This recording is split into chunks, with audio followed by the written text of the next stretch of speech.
Alright, it's time for another Steven Universe review. This is Nick's Nerd Network, and I'm Nick. And we're going to be looking at Letters for Lars.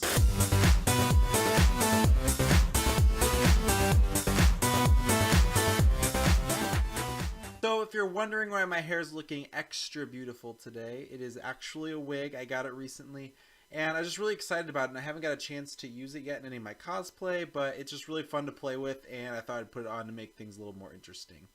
So let's talk about the episode. So Lars is still in space. They're still working on repairing the Nova thrusters, and he gets a letter that falls out of his head from Steven. So he starts reading the letter from Steven, and it's really kind of documenting all the changes and things that are happening while he's gone. So he kind of feels like he's a part of Beach City still, even though he can't be there.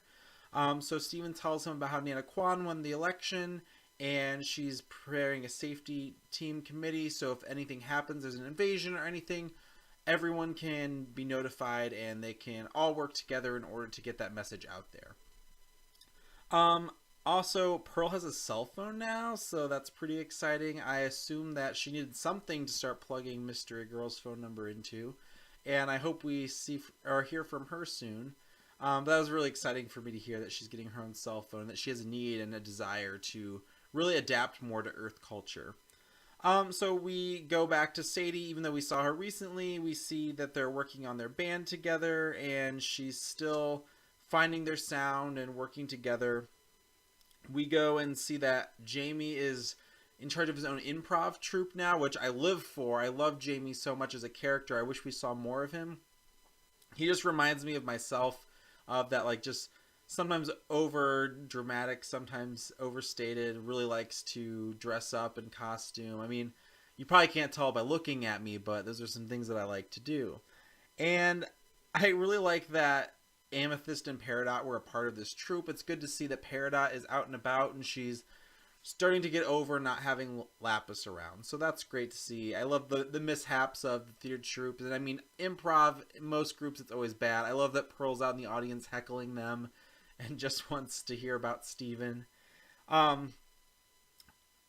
Also, I really like that Greg is trying out new sports. He's getting more light. He's interacting more with Garnet. He's developed more. He's always had like a good relationship with Amethyst. He's developed a better relationship with Pearl, but we really don't see him interact with Garnet a lot. So it's good to see that they're finding interests and things to do together.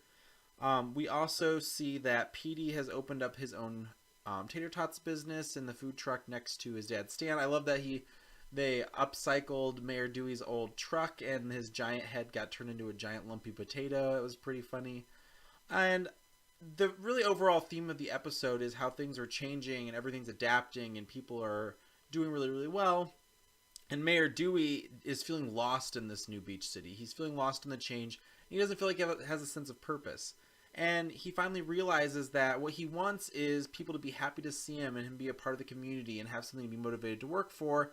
And he decides that he's going to start working for the Big Donut, reopens it, and he realizes like people are going to be happy to see him there. They're happy to get his donuts in the morning, and they really appreciate him. He feels valued again, and I think that's great. It's a great aspect of the episode because I'm glad they revisited it. I didn't want him to just wander off into not existing. And I think that he's really found happiness, and being a mayor really stressed him out, and he was kind of just doing what his family does, and now he's finding something that he might be a little bit more passionate about, or he might discover more about himself.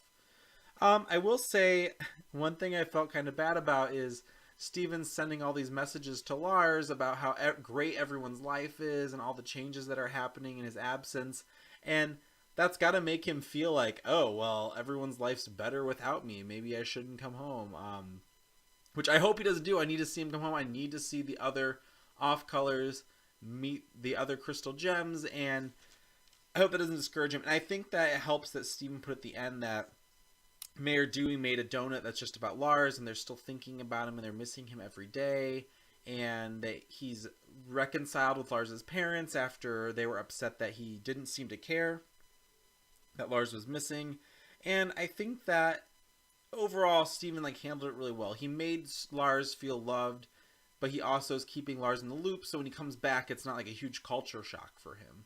And I love that Steven's going back and visiting. We're seeing more of Lars and Sadie, and I hope Lars gets to come back to Earth soon.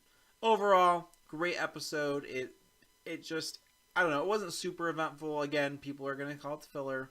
There are gonna be haters out there. It's just how it is. But I liked it. I appreciated it, and I thought it was a great episode. That's all for Nick's Nerd Network today. This is Nick's Nerd Network, and I'm Nick. And hopefully it's not going to be another huge wait till we get new episodes. Thanks. Have a great night, guys. If you like this episode of Nick's Nerd Network, please like and subscribe.